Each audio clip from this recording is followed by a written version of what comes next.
very willing to answer questions about issues and my prior writings relating to Israel-Palestine. I would, though, like a direction from the Chief Justice if this is appropriate for me to do so. I am aware that the former Chief Justice was disciplined by the Judicial Conduct Committee for expressing views relating to the Israeli-Palestinian conflict. And I am currently a sitting judge of the Constitutional Court, and I've taken the view, ever since I knew I was an acting judge, I have expressed no view on any conflict that involves foreign policy, that involves the domain of the executive, and I've tried to conduct myself in that way. I am very happy to defend what I said and what my views are, but I'm also not sure that I'm entitled to do so. So I will ask for direction from the Chief Justice in that regard, and if I'm permitted to answer your question, I will do so. Yeah. Now, just before the Chief Justice answers, I'm asking this question based on your article in 2019 in view of the judgment of the ICJ, of which the starting point was to establish if you were aware of that judgment of the ICJ when you were writing this article. Absolutely. We can agree on that. And I would suggest to you, just in very broad terms, that my general record in regard to writings on Israel-Palestine, and I don't think that is at all different from that article, is that I accept international law and I seek to give effect to international law in everything I've written in relation to Israel-Palestine, to defend the rights. Professor Pilches, you wanted me to give guidance. You have started giving an answer before I could say anything. Well, one, I thought that at least the question that had been asked to you was simply limited to whether at the time of writing the article you were aware of the judgment, which didn't seem to me should create any problem.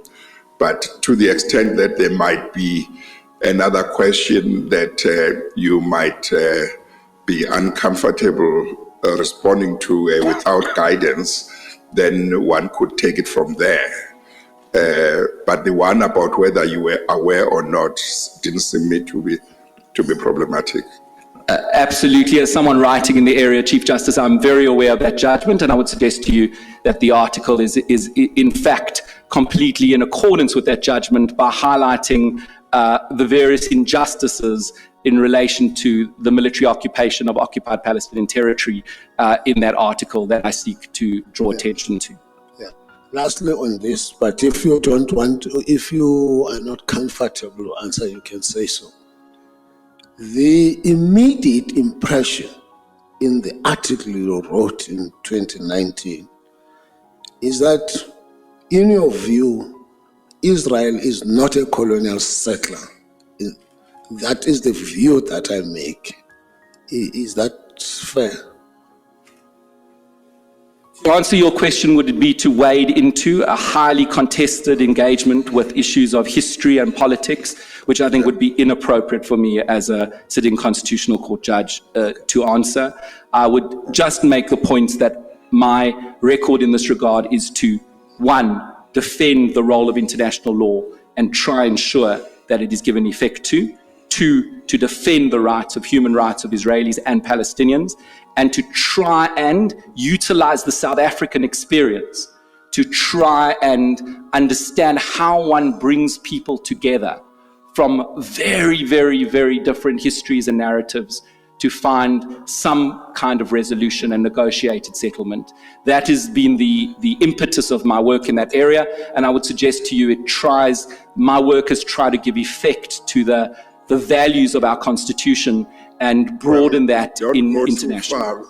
Professor Lucius, if you say that you are uncomfortable, if you go too far, you may be opening yourself up for further questions. Thank you, Chief Justice. Yeah, this is the last third question. It's two instances that were taking long. This is a third question. I want to make a follow-up on the question before you go to the third one. The one that is uncomfortable to answer? Yeah. And then he will say if he's uncomfortable with your one too. No, I'm just saying the question is based on the article he wrote. Yeah. And we're saying to him, we're putting it to him, that it will be our interpretation that you are saying Israel is not a colonial occupier. And if he says, I'm not going to comment on that, that remains our opinion and it will be raised in deliberations.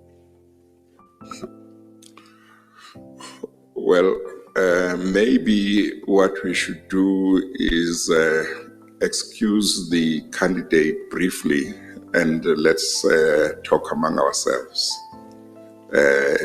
Is it fine? Let's just do that before we proceed. You'll be called back, Professor Pilchitz, and will the media also please excuse themselves and other people. Welcome back, Prof. Thank you, Chief Justice. Thank you. We have had a discussion, and the position is that you are being asked questions about a view you expressed some time back, not as a judge. And clarification is being sought so that it can be determined how, what weight should be attached to that view for if any, for purposes of deliberations. And it's fair that you be given an opportunity to clarify. So, but if you are not comfortable to answer, you won't be forced to answer. But the commissioners who may have sought clarification would then deal with the matter without the benefit of your clarification. Okay, all right, thank you. Now, Commissioner Malema, you wanted to follow up, or you wanted that question. That's when we excused the candidate. I think I must give you a chance to ask your question.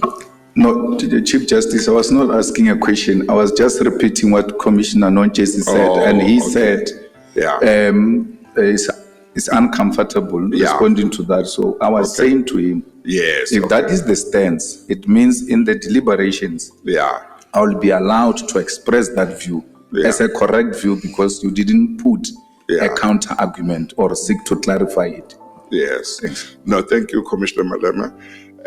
Just to make sure that we are on the same page, Commissioner Nonchesi, do you want to put that question again to the candidate so that he can then now answer if he is comfortable or to answer, but also knowing what the consequences will be if he doesn't answer, namely that commissioners would look at the matter, consider the matter without the benefit of his clarification.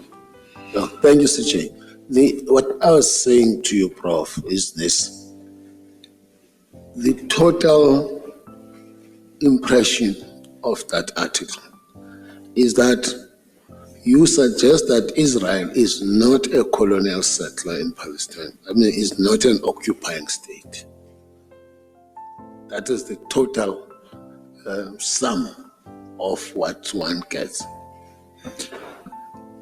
As I've mentioned, I do not want to wade into a matter that is of deep controversy at the moment in the South African community. I would hope people who are Zionist or anti-Zionist or post-Zionist would have faith in me to address issues if they ever come before the Constitutional Court in an impartial manner. I would suggest to you the only point I'd like to make in relation to the article is that when I brought a delegation from Myanmar, I engaged with some of the senior members of the ANC who negotiated South Africa's settlement.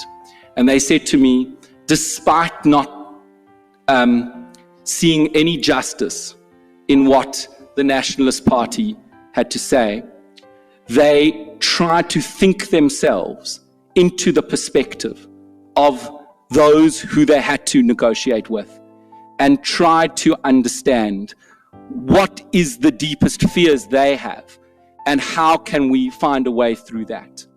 And I would suggest to you that my work, and that article in particular, is an attempt to say where there are deep divisions, contesting narratives, which are really landing up in an absolutely horrific situation we all watch at the moment, an Armageddon. How can we find a way through? How can we listen to each other and our different stories that we have around Israel and Palestine to find a way that the people of that area can share the land and share a future together? That's what I've sought to do. I've tried to be a peace builder in my work. I've tried to engage with peace in Colombia, which is a place which... Sorry, Prof, you have answered my question. Thank you. CJ, I think I should end here. Sorry, Commissioner Majesty. I think in view of time, I must stop here. Other commissioner will follow. Thank you. Just a follow-up, CJ. Okay, thank you. CJ, follow-up. Oh, Commissioner Malema? Yeah, mine is very simple, Prof.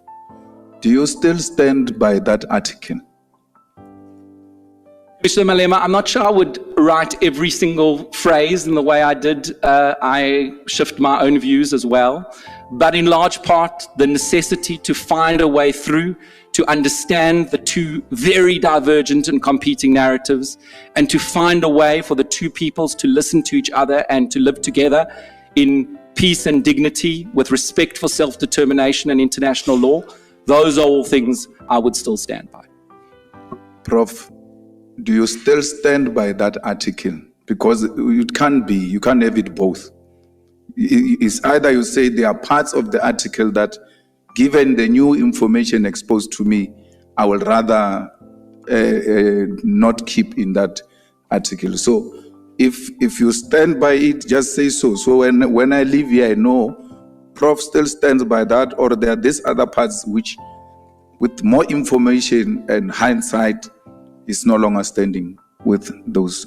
Commissioner, I stand by the thrust of the article, as I've said to you. I think there are changed. We have seen differences over the last 5 years.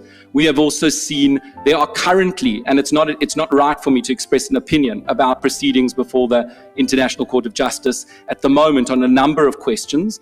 And as I said, as someone deeply committed to international law, I would also see myself as bound to shift my views if the International Court of Justice finds in certain ways that require me to shift my view.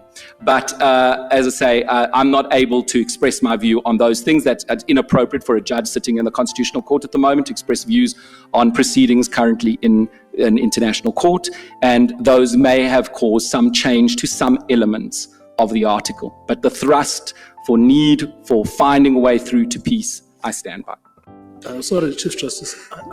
Sorry to interrupt, but Professor Julius, when I first raised my hand 3 hands ago, I wanted to ask you a question about contract, but I'm now going to ask you a question about this thing that's being debated. The reason is because, I always watch candidates here before the JSC. They are asked a relatively inane, mundane question. They complicate their lives, by appearing to be defensive or evasive, etc. Now, I'm afraid that is the impression I'm getting around this issue. And, and it's not a complicated question. You wrote an article and you said you don't buy the story of apartheid, you don't buy the story of colonialism, right? That's fine. We can have debates about that, and apartheid is an international legal issue. And occupation is also an international legal issue. We do need the views of our top judges in the Constitutional Court on these questions, because South Africa is engaged in the international space, and it has been engaged since 1994. It can't avoid it. So this idea that you say, well, there are certain things have moved along, it gives the impression that you are evading the issue. Commissioner, I think that's really unfair. There is currently, as you know and you have argued, there's a case currently before the international... Hang on, Prof. Hang on. When Commissioner Ngwaitobi says this to you, to say what you are, the way you are responding gives the impression that you are avoiding. It's to your benefit, because he wants to give you a chance to say to him, no, I'm not avoiding, and here is why you shouldn't think I'm avoiding. You persuade him. So he's giving you that benefit. If you don't explain that, he's going to go into deliberations with the picture that you are avoiding. So he's trying to make sure that he's fair to you. Thank you, Chief Justice, and I apologize if I appear evasive. I do not want to be evasive in any way. I do not see it, and I take that view as appropriate for me to express a view on proceedings. There's currently proceedings which South Africa has brought relating to genocide before the International Commission of Justice, and there's also an advisory opinion that has been requested on questions around occupation and apartheid. I see it as inappropriate for me to answer questions about whether or not this is correct when South Africa has a live case and live interest in that, and the principles are being discussed at that level. As an academic, I would love to do that. I'm not currently just before you as an academic. I'm before you as a candidate for the Constitutional Court and acting as well on the Constitutional Court. And so... No, Professor Pilches, I'm sorry. I think that the problem that I'm grappling with, you were not here when we had a break, but Commissioner Malema made an example and said, if you just asked J.P. Mlambo, what do you think about Israel versus Palestine? Without anything, he would be entitled to say, I've not actually formulated views. And in fact, I'm very surprised that you're asking me that question. Can I please get a pass? But he was saying, what is different with you is that you have, in fact, written an article, right? And you have expressed these views. And so many things have happened. And we just want to get a sense that, all right, this is the view you expressed, this is the view that you take. And that's the only context in which I said, should I not be worried that you are evasive? Because this is not something that you are being asked for the first time. You have written about it. So is this the view now that you carry with you in the Constitutional Court as a future judge? And these things are actually very simple. No one is trying to catch you. In fact, personally, I'm actually looking forward to this interview. And I thought this question could be dealt with within a minute. Well, I'm not sure how I can deal with the question in a minute, but Commissioner, as I've said, I'm not trying to be evasive. I've made perspectives in the past. I have expressed where I stand in the past on these things. At the moment, since I was appointed as an acting judge, I have not commented on the last 6 months of horrific events that have taken place in the Middle East, and I've said nothing for exactly the reason that I believe it would be inappropriate for me to wade into that territory, and that people in South Africa with vastly different points of view should be able to have confidence in me, and that I will fairly, and I think the key thing that needs to be understood is my commitment to fundamental rights. I've defended that in everything I've done, a commitment to international law, which I've defended in everything I've done, and a commitment also to finding ways through to peaceful resolutions of intractable conflicts. Thank you very much. I think we move on. I've got 2, 4, 5. That is Commissioner Xaba. I don't know whether Commissioner Malema is still going to want. Then Commissioner Teodoro, Commissioner Breitenbach, then Commissioner Mangena. I propose that I should not take any further hands. I should just exhaust those. Commissioner Xaba. Thank you very much, CJ. My questions have been exhausted. I only have one question. Okay, thank you. Just for yes or no answer. Prof, do you hold a dual citizenship? I am only a South African. Thank you. Thank you very much. Commissioner Malema. Yeah, thank you, CJ. Just a quick one, Prof. So I think we are in agreement that you don't have experience as a judge. For the record, Prof. That's correct. I have only been acting as a judge for the last 2 months. So now, yes. If I'm presented with a black African male who comes with a huge experience of a judge, including good judgment writing, and she is at your level it's you, except that you don't have experience, but also this judge, because I don't buy this thing that only academics can write very well. So for you to be a good writer of judgment, you must be an academic. We've been having very good judges writing very good judgments, and they are not academics. So then through the judgments of this judge, you can see that it's very good. So when you are confronted with that kind of a situation, what do you do? Thank you, Commissioner Malema. The key, in line with transformation, yes. Yes, absolutely. The key provision is Section 1742 of the Constitution, as I'm sure you're aware, which says the need for the judiciary to reflect broadly the racial and gender composition of South Africa must be considered.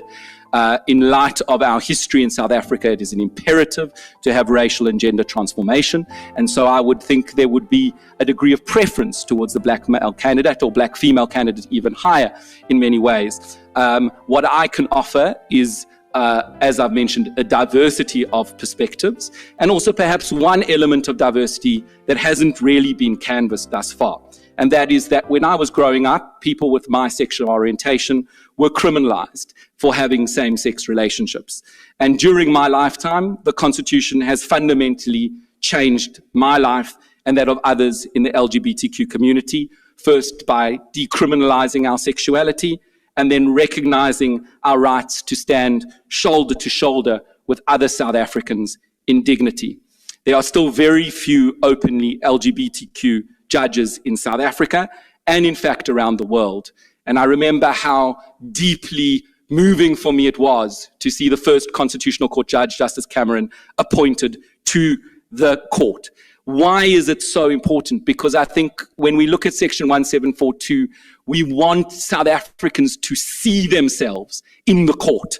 And so I would hope that my appointment would in some sense advance LGBTQ representation and also perhaps serve as an indicator to the young lesbian woman I met last year from Katlehong and the transgender activist who I met who was rejected by their religious community, whose families have refused to accept them and for whom they've been rejected, and who opened up to me about their own pain, that the South African legal and political community seeks to embrace people with diverse sexual orientations, and that she and they and others like them, whoever they are and wish to be, can be authentic in their own identities. And so I would suggest to you that there may be other elements of identity, such as sexual orientation, such as disability, which may play a role in the deliberations of this commission. Last one, CJ. I'm a very, supporter of LGBTQ community. I'm the only president of a political party who marched to Uganda wearing a rainbow flag, because that is a community that I feel very strong. It needs to be supported. You have all what it takes, Prof, except this fundamental issue of experience.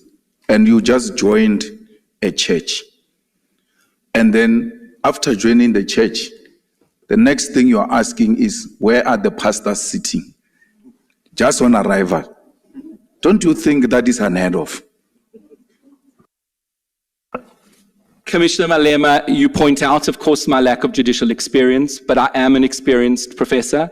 I am still young, like yourself as a political leader, and I think we're a young country in many ways. We also have a young Minister of Justice and many young people who committed to advancing this country in the different ways that we have to do that. I agree with you. I lack that experience, but I have a different experience, as I've suggested, which is what I need to be considered on the basis of. So it's not something that I can say to you. I can manufacture judicial experience that I don't have. That's something I don't have, but I do have all these other things. And if you think the things that I have can enhance the Constitutional Court, then that's the way in which I put myself forward for the court on the basis of what I do have. Thank you. I'm very sorry to do this, CJ, too, but why can't you? Because maybe Commissioner Malema, because I wanted to say something about the question you put to him, if I can just say something before you continue. But maybe before you say that, so that you can enrich what I'm going to say. Okay. Why can't you just say, okay, this is my weakness. Let me go and work on it. And we as Chief Justice, I don't know who else, the powers that be, to give you more acting stints. And you just said you are young. There are people who self-disrupt. Don't self-disrupt. You are young. There's nothing against you except this element which is workable. You go and work on it, and then you perfect it, and then come back here.